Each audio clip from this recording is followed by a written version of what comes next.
abatunda ettaka n'amayumba bo beesigwa be batakusiba kiwani Connected properties be bakuyunga ku makaga golubererako nekole naye ekibanja mpola kati beeyune munywanyi Tusange ku office zaffe ku Kampala Road ku Mabirizi Complex ku mwaliro gw'omusanvu ne Nansana ku Mastowa ku kizimbe okuli Opportunity Bank ku mwaliro gw'okubiri oba tukubire ku ssimu naawe osobola okufuuka landlord n'ekyapa kyo mu ngalo. Connected properties.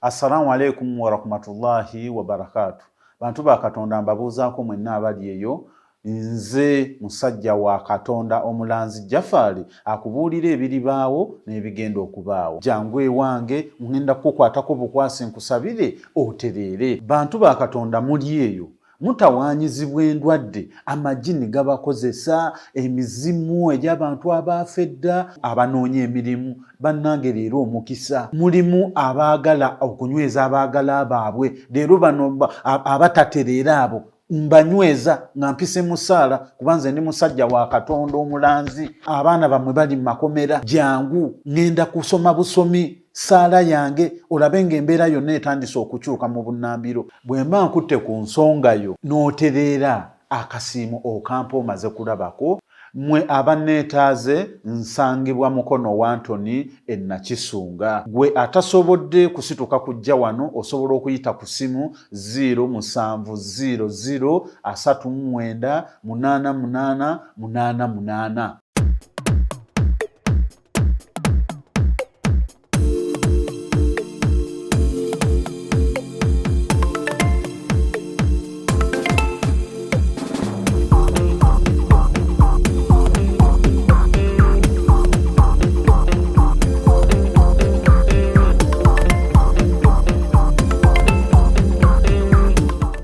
Roll. Welcome to yet another edition of Kasuku Live. Olunaku olwaleero tuli ne Buule naawe olina okweyongerako erinnya ly'omukukunavu. Omukukunavu? Owa ayagala ntiise bintu ebyo byekisamize ebyo. Naye waliwo erinnya lye nabeeranga nalyo. Bali musaako balimanyi bampitanga Buule omusamize omukatuliki. Buule omusamize omukatuliki. Alex wa Sparker yali manyi. Alex baleese omwana awo. Omupya. Alese limami. Kwatira kuoyo mugane ndi wano. Balese limami nenga Alex nja munonyako awo. Tunyumye. Ayinamu ne ku sente. Live wire yali vampinze. Eri ku sawa nnya kitundu ez'ekiro. Ne uje ekola butaweera bagala kufuna injunction program ezo zidde mu budde bwazo. Naye kikyasoboka. Bano be banaagaana naye nabasisinkanye de ya hopeful court yegenda kukola ki? Kukizaayo. Naye kyo waki baali tebakizaayo dda. Naye Alex yatulagamu machuwa. Yabazirira ki program kyabwe nakizirira aba UCC. Nabagamba kikyo mpaka nakyo ye nakola bibye. Anyway, olunaku olwaleero tulina ebintu byetugenda okwogerako byanjawulo. For starters, olunaku olwaleero Honorable Kato Lubwama nayogera naye ku Sunday mutabani we yankubira Sunday yonna naye nga nkubira video call ate wendi nga sobola kukola video call naye netumala netwogera awo ekiro nga temwasonze kuno temwasonze tebyadde byakusonda kati baŋŋamba nti agenda mu operation ku Sunday naye kuno twamulabye byaddala ebifaananyi twalabye byaddala naye ku luli lwe twasondeza CBS tetwalaba ku siti yadde ekifaananyi luli social media yali tenaba ku blowing up but nga bwezzo tulagayo ka receipt nayogera naye ne Kato yennyini nenjogera naye nangamba ngenda ku operation enkya naye nangamba alindako byogerako abasajja abefitina bayinza otukola ekintu there is something about naddala abaganda toyogera kintu nga tonna kintu ekyo tinako ne bwoba ozimba ennyuma toyogera toyogera abasajja bayinza tukola ekintu Uganda akugamba nti ali kunyonyi nga atuuse ku first stop I've quite never understood that whole process but well if they say something may happen waliwo ebintu byosangawo n'ogenda nabyo you may never understand why they happen but you continue. Era nange nagambye omu kuba naye nti nze ku luno bwenzidamu manyi nakyalako naye bwenzidamu okukyala oba okwanjula balaba bifaananyi tujja kwekanga bwekanzi bifaananyi nga musajja nga agenda okukyala weekend eno Stuart Kagolo musayi gwa Kamiri musayi gwa Kamiri yali musayi gwa Kamiri n'ogwa Kenzo naye gwa Kamiri gwanoga Stuart yatuukako sebo nga tambuuza olw'okuba nalina issues n'eddiriisa okitegeera naye netumanya tufuuka bamukwano tugenda Luweere eyo Stuart bava ku mawulire now njagala kukuba simu olunaku olweggulo bampeereza message ne banga nti yavuddeyo now I think like 5 hours later Kato n'addamu n'atabuka njogeddeko ne guy waabwe wano ne bamutwala mu ICU njogeddeko naye yabadde complaining a lot of pain kati ate bagaye nti omutima tegusobola kwewanirira nga tali ku oxygen so ne babagamba balindemukko sometime balabe ekiddako kenyakubira Conrad mutabani we mande njogedde ne Julius nyakubira Conrad ambuulire ngezaako mukubira nga tuli ku show naye nga takwata kati kamukubireko tumufunemu eddakiika nga emu bbiri tugende ate ku kiddako kuba Kato eri mu laudi ngenda giteeka mu laudi wano. Hello Conrad wangi sebo oli otya ndi awo bwentyo blood kyekiriwo ndi wano taata waali atya akyali mu ICU tetunnafuna access okuva eggulo but bagambye tuyinza omulabawo okusawa nga 6 anti gundi yaŋŋambye Julius yaŋŋambye yadde yavuddeyo ate n'addayo pain nti engeri gy'alinako mobilities bino eby'omutima n'ebikiso bye baba balina ndowooza okumonitoringa noteriza anti engeri Julius gy'adde akinyonnyolamu ng'anaga embeera si nnungi era si nnungi nnyo naye nsuubira bano bajja basinga kuba medipal we yali tekimanyi naye kati operation adde akola yaki yakuzaayo byenda yaki eyo kino ekintu kyeyalina ku lubuto kale ekitegeeza baabiseewo okay kati ojja kubeera you'll keep me I'm going to keep you posted definitely naye kati omusajja wange oli gwe n'adde enkuba oluseke yo kyamuliko oba mwamutadde nkyamuliko blood mubeereko tomuta sigenda muti era ngenda namukuwaako leero kuba agenda kujja naye ayagala naye kumulaba eggulu teyamulabye ali mu ddwaliro kyettaki baliyita Medinako but something like that ekigambo kiri mu Lutaki Medinak something like that kale tunaaba tuwulizigaya keep me posted kale blood beera bulungi katumusabire abeere nga agira okugyako akanyizizaamu bakulu namwe mwapakusi nagenza okulaba omusajja omutadde ku Facebook yenna ali wired alinga gundi alinga yingini bamusesise wayari nga asajja babadde ki ekyo kifaananyi bakituwadde awo yabadde tannayingira mu gundi basika ne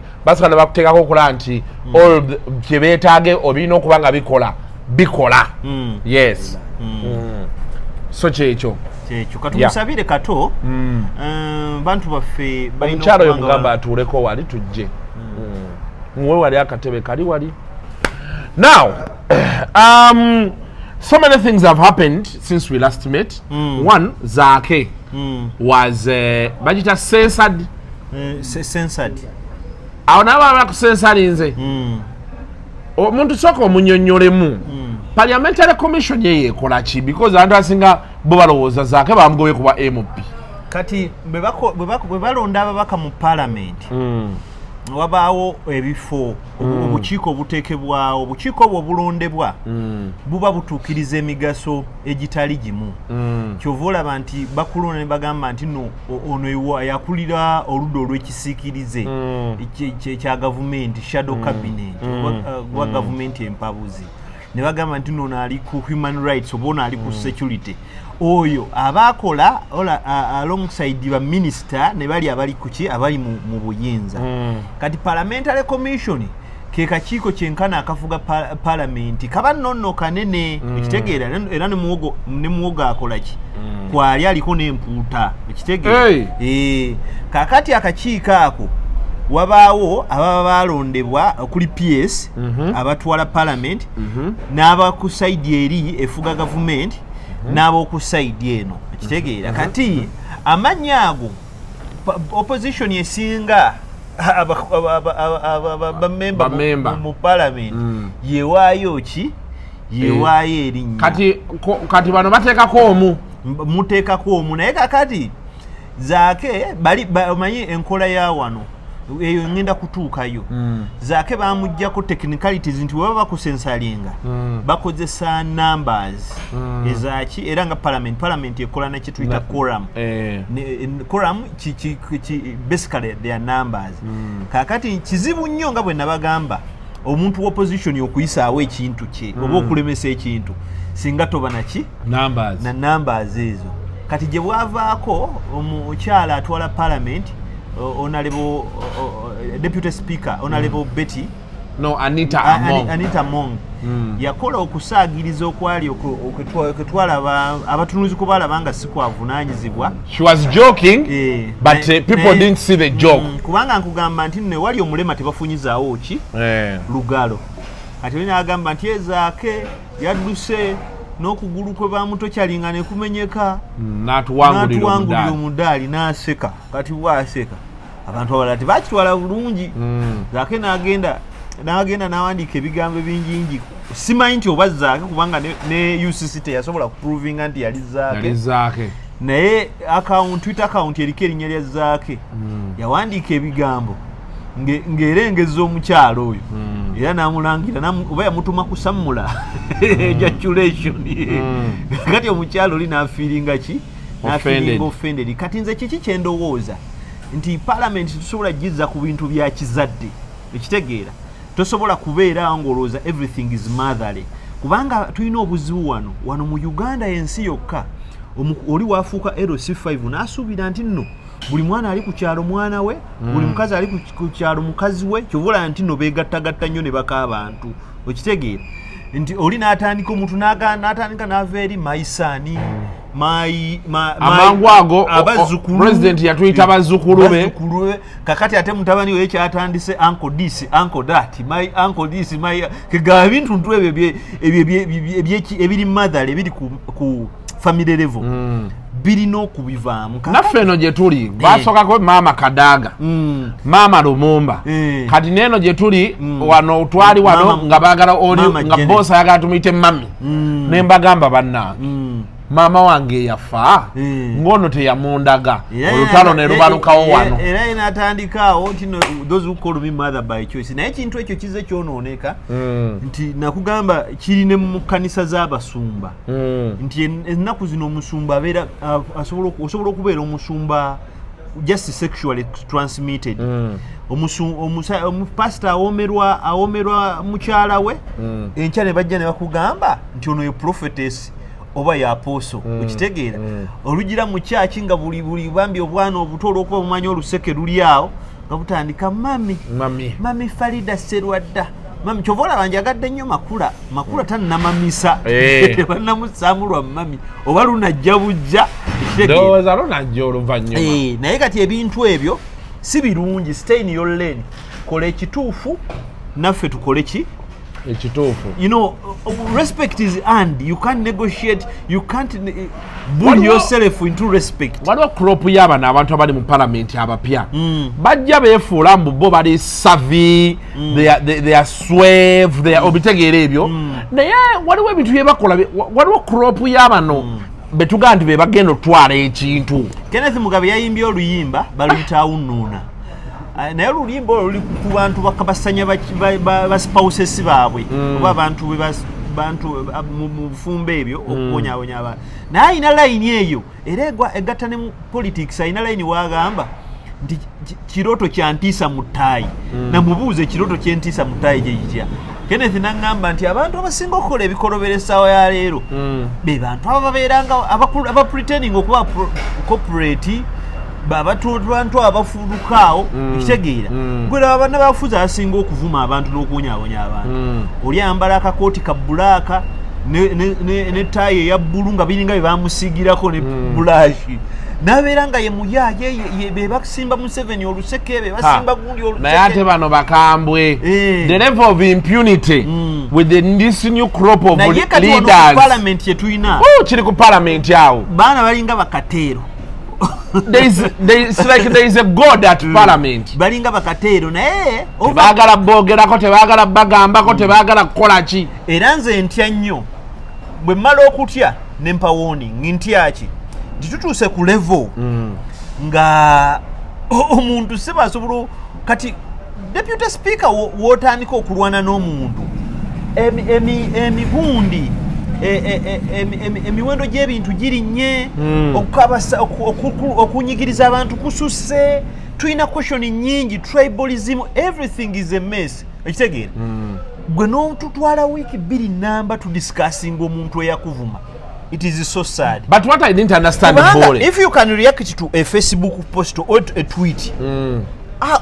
oh my God, kubange bajja bikola ndaba abaana wali deputy speaker waffe bambi omukyalo oyo mulungi muzungu ateekayo post ye bwamala oteekayo post abaana ne bateekayo ebifaananyi by'obugalo obukonyi ne bateekako emikebe gy'ebizigo ne bakola ki abo naagenda bamalayo ekitekeera anko tukola totulekanyiza kakati anti gobatya sibatya naye gende mu maaso kakati yeye embeera mwe tuli nti obusongasonga obutono omanyi waline eggwanga tubeera ku butono n'abakulembeze ne batulimba kati luli naseka omukulembeze w'eggwanga yatugamba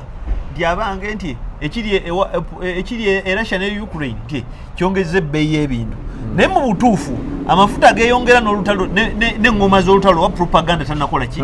tannabaawo olutalo ne lutandika ng'omuti gwa sabbuuni gwakoze eki gwahitinze ddala gugenda muki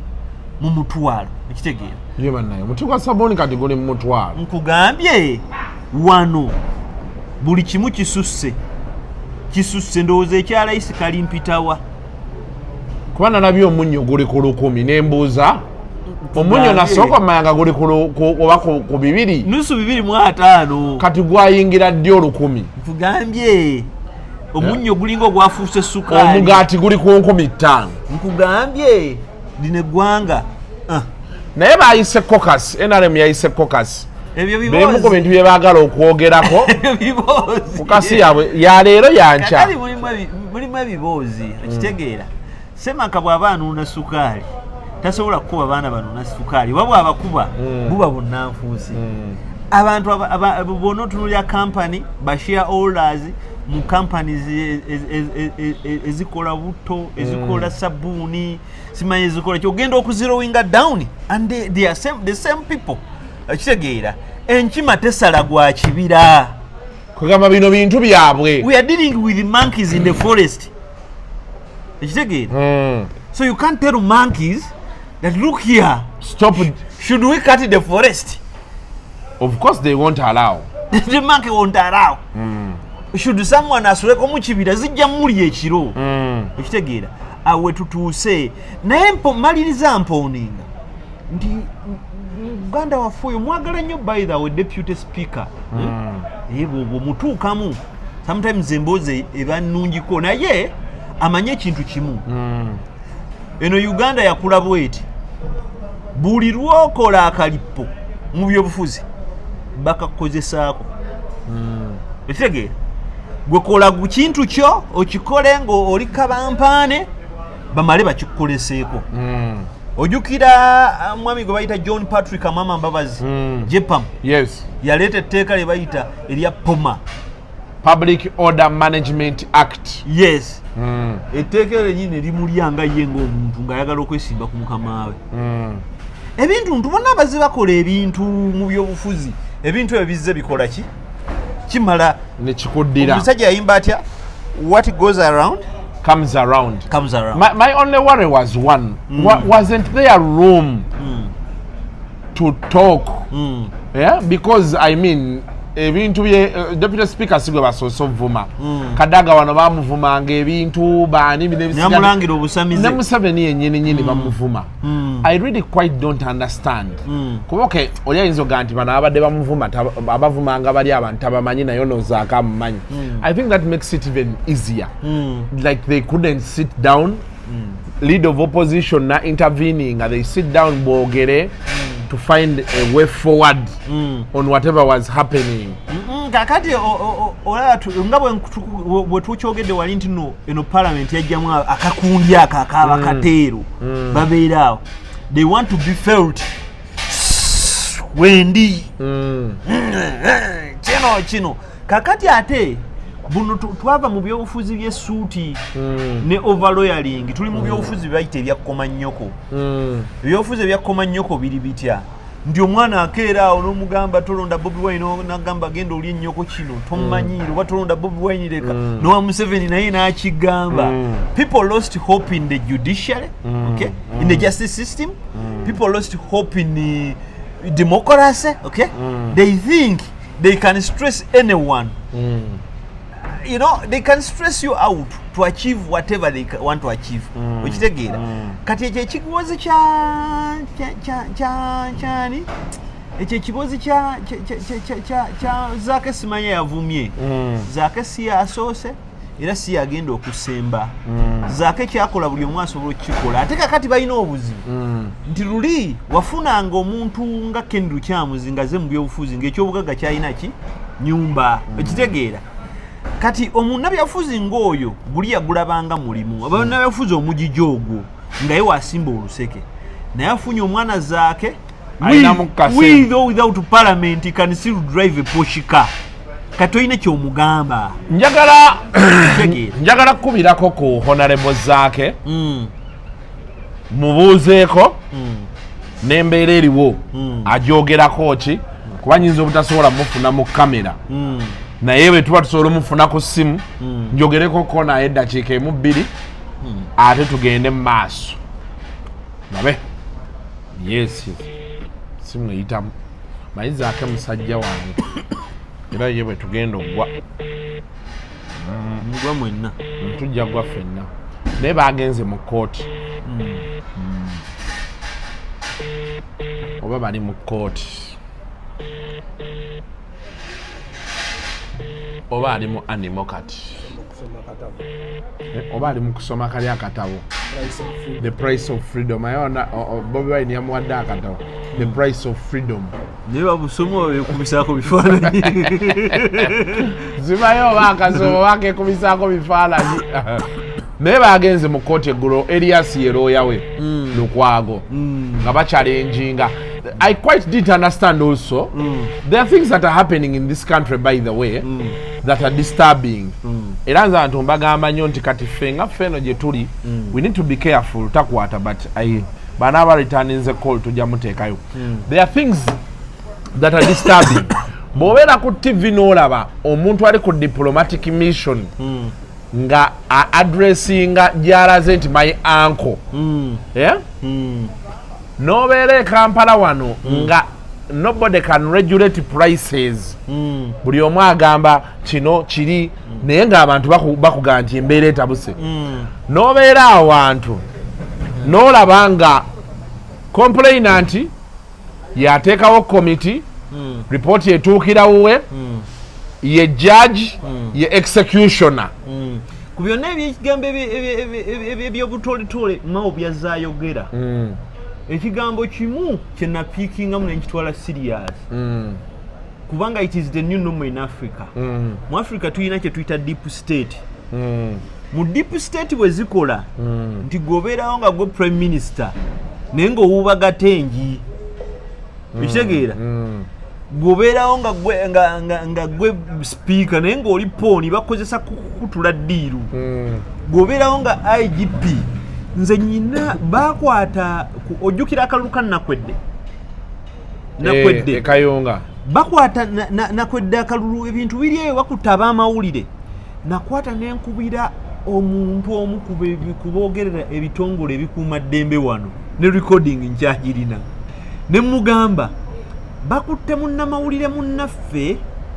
Michael Kakumirizi naye twagala buyambi bo tetwandyagadde agende kitalya wagenda tuzibwalira naŋŋamba Buule bakutte Kakumirizi nti mbadde naakazuukuka naye simanyi oda gyevudde kati obuzibu bw'ebintu bya wano Buule kankubeerere kirya ate netondikodinga mwanyinaze ekizibu ekiri wano tomanya oda gyevudde kati simanyi ani yalagidde simanyi wagye byavudde kati nyinza okwagala okikyusa nekindya muganda wange sooka onsaasire akalimu nkyakaagala ateekeddwa okuyamba tamanyi oda gyeyakoze eki gyeyavudde Africa ezeemu kyetuyita unwanted kingdoms ekitegeera kakati yo BBC we yawandiika story mu 2021 yaziyita the emergence of new dynasties. Those new dynasties are strong nti omuntu abeera wali nga talina posti ekitegeera naye nga wamaanyi ejini Bissau waliyo musukulembeze bamuyita Pierre Obiang Nguema Mbasogo eyatta kojjawe n'afuuka president yamazeeko ebbanga ddene. Obiang ayina cabinet ayina abakulembera amagye naye mutabani we ekitegeera Mbasogo ekitegeera asobola okujja n'atuuka ku ggwanika ly'eggwanga n'agamba nti njagalayo obukadde 2 n'agenda n'agula emmotoka z'ayagala n'agenda n'athrowing a party and nothing happens. Omwana we asobola okugenda n'ayogera ne president w'ensi endala on a diplomatic thing talina kugundi yonna mu gavumenti asobola okulagira ekintu ne kiba ekitegeera bino ebya uncle this uncle that tebitandikidde wano e Congo Brazzaville waliyo president bamuyita Ngweso Sisu ekitegeera Dennis mutabani we Dennis Christel bwati naye abadde afuga eggwanga on behalf of the father ekitegeera Cameroon waliyo Paul Biya ekitegeera mutabani we Dennis Biya afuga eggwanga nga bw'ayagala ekitegeera era ne president wayakkiriza gundi Samuel Eto'o ng'agenza okugamba president tinjagala kwesimbawo kufuga kibiina ky'ebyamuzannyo mu nsi muno amugamba naye influence gy'ofunye don't use it against my son ekiraba ensi bwe zityo bwe zitambula waliwo wali Idris Dabe n'awalala kati the new normal in Africa abakulembeze bateekateeka batabani baabwe to take over naye batabani baabwe already they are ruling within the ruling class nkitegeera that's why nti omwana bwakugamba nti nno nze ngenze wa uncle bagule border that is what the son can assure the uncle nti kino taata tajja kikola naye nze nja kikola mu buli mbeera kitegeera kino taata tajja kikola kinajja kikola naye nze nja kikola mu buli mbeera if you want it or not. Now so you understand kakati ekiriwo nti Africans should get worried because this is, we should not see this at a personal level. It is even beyond muhozi ekitegeera but we should get worried that these guys are products of proper leadership and they want to extend the same leadership in our countries ekitegeera they are running the way things they want. Omwana ajja kuwandika tweet nga bw'ayagala gwe gwamanyi mugenda mugamba ki wano wali omwana omuntu ali mumagye asobola okwogera ku sovereignty y'ensi endala etigre baganda baffe era singa kati UPDF yandikoze bwekiti. It doesn't work. Diplomacy doesn't work like that. One day a tweet muhozi tweet will cause war. Kubanga yes, kubanga bijja byogera ku muntu ezo tweet singa zibadde ziri ku uncle. Uncle yandi tukoze ekintu. Actually ne uncle naye atesetesa abaana ate abaana abo nabona nga bobalaba no uncle po naye mututesa e Sandhurst asome mu Royal Military Academy bonna bagenze mu that Royal Military Academy ekige kati awo wetuli ekyo kyo tulino kiraga the new unwanted kingdom zera nsasira nnyo nti tufunye obwakabaka obujja bubujja nga si buli awo bucreating tebulina nnyo history naye someone is there is strong it is azze do what you want is there now last week someone tweeted about Sipapa naye Sipapa omumanyi Sipapa is a top city self-proclaimed unlettered criminal who acts like a criminal, is a disgrace to this country. I've seen Sipapa, I have no issues with him, but I have issues with the way he conducts himself. Abantu bonna tujje tulaba abantu abafunako ku mukisa gwa sente kitegeera Brian White yafuna sente naye mulimu byataakola kitegeera Brian White yakkirizanga jamu n'amukwata kitegeera Brian White yasonga mu bantu mundu as far as I'm concerned bwe kibanga kyaliwo oli ajja kukola ki correctinga naye nze njagala okubuulira abantu batya buti kwogera naye abantu Sipapa bazze n'atiisatiisa n'ascratchingire emmotoka n'asongamu emundu tobala ekitegeera nze covid yawo nga yakatandika twali mukagga nali nzida wake Bunga by that time nali mbeera Bunga olaba omusoya mukagga awo kiro muko pichi boda nekwata omuliro boda bwekwata omuliro abasajja ne baagala okuyamba kuba kwaliko omukazi yagwa n'afuna ebiwundu Sipapa nakubakige mmuduka mukubu natandika kukola video nemugamba jeye emmotoka tutwala omusajja mu ddwaliro omusajja n'atandika kubeera arrogant ninga what kind of this person kubanga ekiseera ekimotoka zaali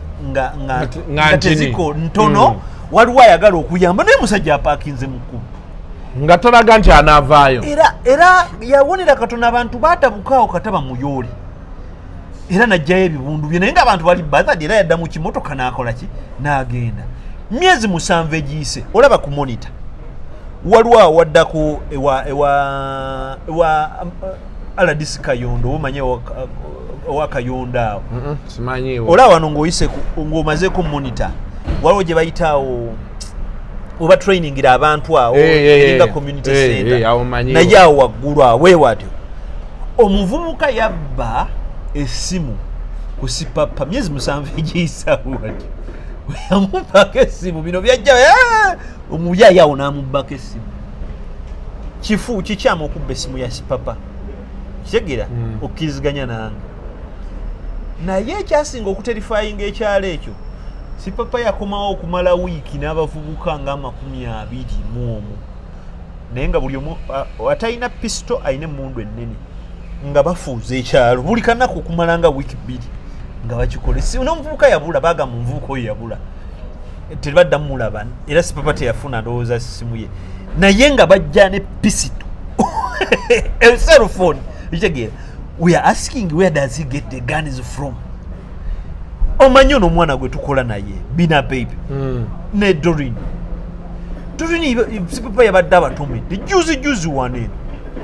awo around yawo kirekaawo between kireka bweyogerere yabadde abatomedde kitegeera omuvubuka yavuddeyo n'amutomera ate balina egyo agulawo n'akulagawana emmundu weeri we need to ask this government nti wano waliwo abantu ab'enjawulo we need to ask URA nti singa Kasuku yabadde avuga emmotoka okumala emyezi nga5 nga teriko number plate what would happen? The man is there, is feared. Nze nakozeeko ku tweeting 2 oli najja mu inbox n'angamba gwe Sipapa agenda kutta ne mugamba nti nze kyemmanyi ku nsi kuno Katonda yesigaliza ekintu kimu ajali ntuuko ekitegeera waba yawandiika entuuko yange nti omuntu afaanana bw'atyo yaliikibwako omusaayi gwange ekitegeera kale kakibe naye I will not pull down the tweet ekitegeera so I am so thankful police egezaako okukola kyekola jo afande nampiimo wa traffic yampandiikiddeko wano mu Twitter n'angamba muleme okwogeza pokopoko bwe muba mulina abantu abo baveeyo bwe banaavaayo tukole ndowooza gwona approving nga case file ogirabye eri kira division abantu batandise okweyogera please tell me where this incident of Sipapa accident happened. We need to put we need the people whose car he knocked to open up a case and we impound his car on reference ekitegeera n'agamba justice must prevail and he would be brought to book ekitegeera Sipapa bagamba ina godmother oba godmother we mu government oba godmanke ali mu magye awo around abakuma president awo yes nti we bali let that manke god something tell Sipapa that it is okay they are guns but you know let him not cause havoc abantu abalekere eddembe lyabwe kyekyo abantu abalekere eddembe lyabwe ekitegeera tajja kwecreatinga tulina gavumenti etaregulatinga Sipapa akolawo where is tax returns ndaba TV mutugamba mbuno muki mutegesi wa bivulu ebyo bibeera luddawa nze nkabalinga ebivulu ebyo bibeera luddawa yali alina abayimbi be yalinga amaneginga likodi era butida ba brown sugar brown sugar yavaayo likodi era asobola okukolera emiliyoni 10 ez'esente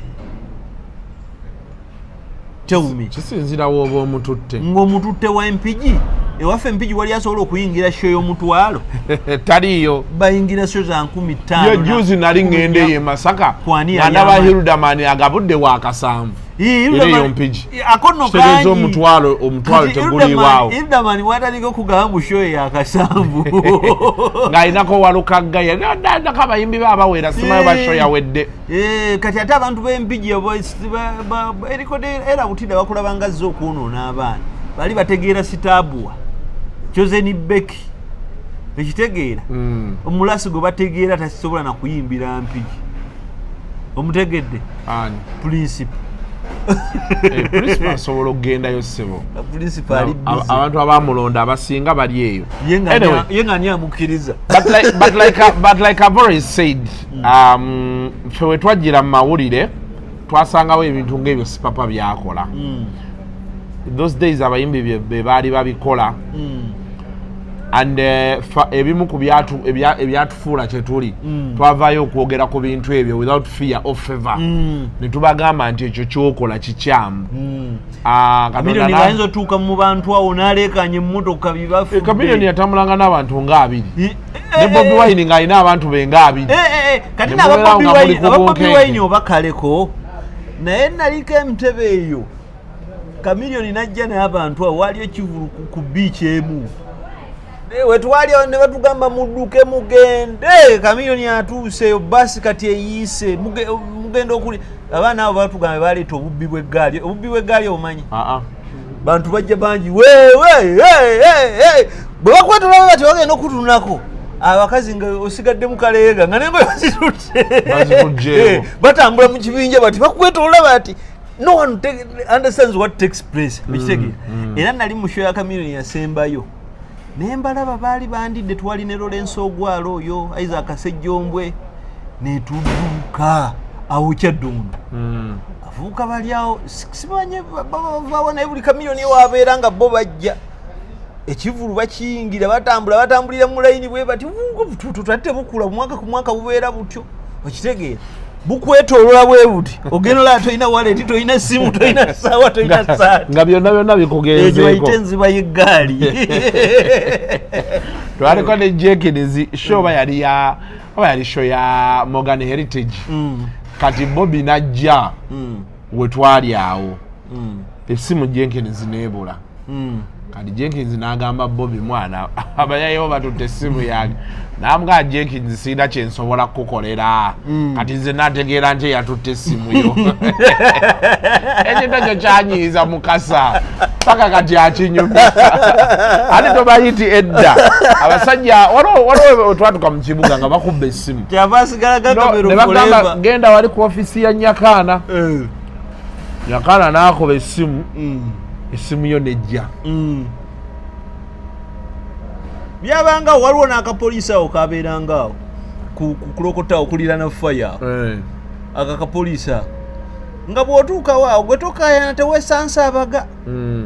bw'otuuka awo ng'obagana essimu yange bagibbye sigiina wabangawo abapoliisi ababanguleaga they took the phone.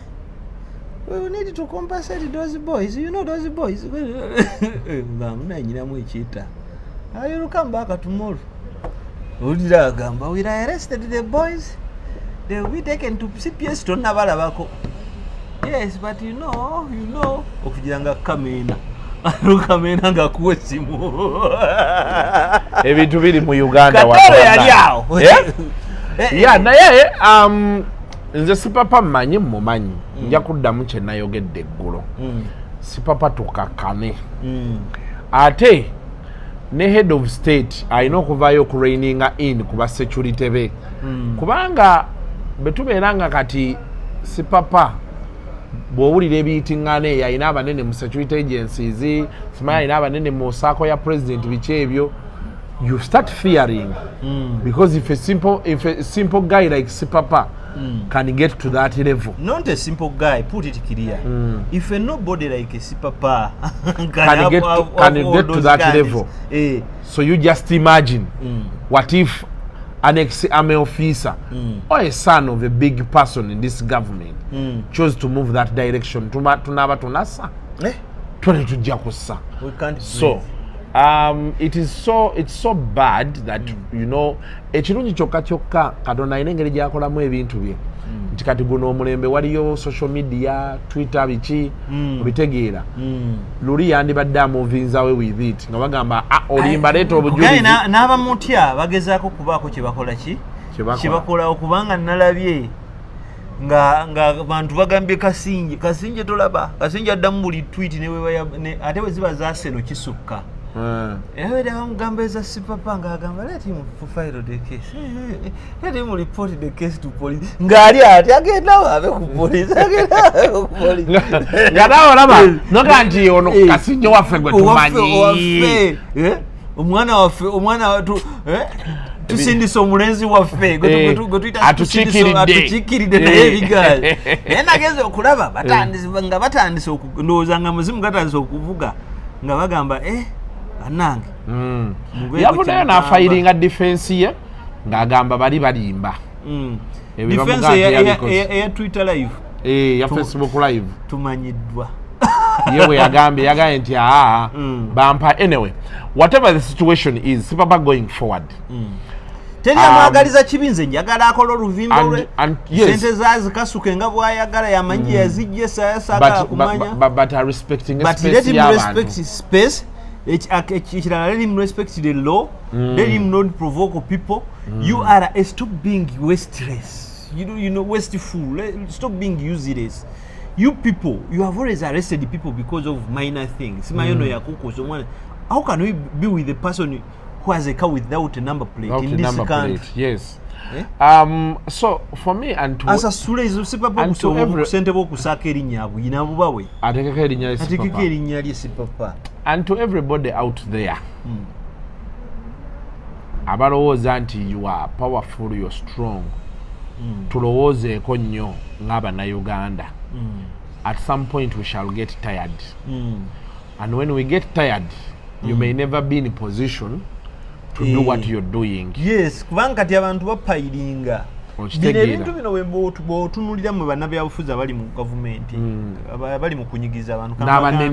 n'abanene Egypt bwe byali abantu baatuuka oli planninga mutabani abantu ne badda mu leeni yaabwe kati ate mulina obuzibu ne baopeninga space y'okusoma muwano nammwe mwali mu openinze space y'okusoma abantu ne basoma nnyo kati mulina ke mwatukoze abaana baffe batuuka senior 4 bakojja bammwe n'abantu abali mu magye batandise ebikampani bibakwata bibatwala buwalabu ekitegeere omwana kataweza emyaka 2 talowooza kiddako agenda kukola bwayaaya kati abaana baffe temwagala basome naye bajja tuuka eri babagoye bakomewo wano ekitegeera kati omutima tegukaluba lunaku lumu naye gukaluba. I know you will fail to control those people are getting scorned ekitegeera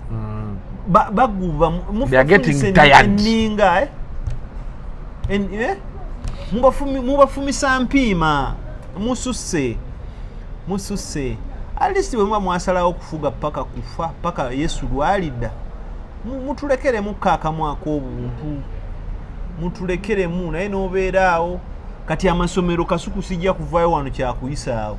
amasomero gavumenti yagaana naye amasomero ga gavumenti temukola ki temusasuza abaana sente za registration oba basasulayo 3 oba aba private basasula emitwalo 3. Now we are in a situation where people are being told to pay mitwalo 2 mitwalo 15 abakazi abanaku abantu abaavu bali mu kusasula emitwalo 25 registration wa UNEB mwino obusomeriyo mwene bannayuganda muleke okubba bannammwe ebizibu byo polotiyo lwaki ogiraba mu nsawo ya munno lwaki olaba nga fizi w'omwana owe Harvard alina kuva mu muleke okulumya abantu muleme okugira tuleme kupushinga nnyo bantu because when people push back ate it may not be mujjatandika ate tujjatandika banyumyako nti awo because ekintu kyabyonna nti people have seen tata wange yanyumiza abalango batulanga ku sirobot yeriwa nagirabanga awalinga ali stooko kati waliwo zebula gundi zebula house basabalango batulangaawo ku sirobot nga ne boba oyagala kamere nga tebannawamula ngotoka lya naye batuuka kateasobola nangamba balinga eyo egundi ebugoloobye nga nyumba ku nyumba naye kati abantu ennyumba zakyuka kati waliwo ennyumba awali Teddy Bear ya Margaret Muhanga neziddako abantu bazeeguzaawo ekitegeera emirembe bwegiti bwe gituuka ekitegeera kati oyinza n'okunoonya omulanga ebugoloobi nga takyaliwo alina ennyumba zibambi byabatuulamu nga babeerawo ng'omusajja abeera n'ennyumba asasula amasannyalaze omuddo ne gukula tasobola yadde ogusaawo akaddiye naganze kanzidde akookolo tali kwolwo n'agenda. So those are the things. Tetujja kusukkawo wano olunaku olwaleero aneetaaga ku Twitter waliwo abaami mulindwa ombuzeeko oli Australia awo omwami mukwano wange naye ali Australia awo bw'oyogera mulindwa namusajja wange mulinda 5 ali Boston aliyo kyambadde ali ye banaye kyambadde ali ate yagenda Ukraine kyambadde ayagala nnyo amagye kyambadde yaŋŋamba yantiza n'okundiza nti Abamerika bo babagamba nti waliyo olutalo bo basajja balwanira deployment babeera baagala genda nanga nti ffe n'ensaba nti si yatuyingira mu mutima tetulinga ewammwe nanga n'okutufaako watufaako n'omala okafiiramu eri obaka kitundu kyakakadde akadoola nga kijja nga goba sorted gwe teweeraliikirira wakagenda olwanirira eggwanga nga ne ranka okikuba obulungi naye jja kyambadde abaami gye bali bangi nnyo eyo Flavia Namulindwa gyali yagenzeeko Boston eyo kukyala Kerea Nampala Leila Nakabira bantu gye bali bangi bonna at Gabriel Buule on Twitter musanvu 00 39 16 20 ku WhatsApp nga tunyumya naye leero nga tubadde tuli very low Facebook follow tubadde tuli low tubadde mu bintu bya nnaku bagobye olyo munnaffe bamugobye mu parliament zaake mukwano gwaffe zaake ye mukwano gwange sijja mwegaana kakati ebintu bya sipapa sola byogerako nga eringa vibe okitegeera kakali n'ekirala bino ebyo ebibozi bye twogeddeko ebya uncle this uncle that tosobola bikyamukiramu anka ayinza okukwenzalinga okitegedde kyentegeeza kakali ebintu bino ebye Uganda olina kukakkana oba olina okukakkana obwetowaze ne Kato naye gwe tutandise naye Kato gwe tutandise musajja owulidde ne mudu zange owulidde omwana ano nga omusajja mulamu omwana atugamba ali mu ICU okitegeera ICU I don't take it lightly abavaayo baba bameka okitegeera so until next time mubeere bulungi tobuuka bulango abantu munaye wetubajjukiza bakikola n'abalala abanjagala waliwo ku Twitter kuliko mukwano gwaffe Eliasa Mukiibi no wa kika kyono yatandika olupapula lw'amawulire luli online naye content mulungi nnyo mugende ku Twitter mugoberere @mainstream UG mainstream UG kitegeera n'ekirala embeera eyo nange embeereramu bambi abantu banna Uganda nyina omuyimbi wange bamuyita Kenneth Mugabi akuba endongo gendo subscribinge ku YouTube ye bambi ne music kola ki muliza ate kakati nze mpisa wako ekirala Kenneth Mugabi manchi yakoze is number 14 his album is number 14 on Apple Music in Africa ekyo kikulu esawa yonna abamusingako waggulu wano mu Uganda ye mwana Azawi naye ate nze ndaba mba nsinga Azawi lwansonga nti esente eri gye baayiwa mu Azawi terinaayina naye Mugabi tubeera ku bya senkyu Kasuku bw'oteera yawo ku Facebook Kasuku n'asuulayo Alex bw'ompita mu live waya n'agira bangi no Isaac olujja mugamu naye bw'ompisaamu awufa tewali buzibu nakuyisaamu is doing so well ayina streams nyingi ku Boomplay akasente weekali kagenda kajja tandika okukola ku sente Spotify ekola bulungi right now ali Zambia ali Lusaka right now yagenze kushutinga video waliwo video ya wanachewa luyimba lwa mwana wa bwala muyimbi bamuyita Wezi bagenzeyo kukikola mwagaliza mikisa waliwo n'aba mu bookings agenda mu America agenda kuba ayimbirako Los Angeles California that's it kintu bw'okikwata nze nagamba sirekayo bantu bamanyi kuyimba bamanyi ati era newe nfuna omuyimbi omulala nga mukakkamu ayina amatu akola ki that's what drives music me I'm always ready to support thank you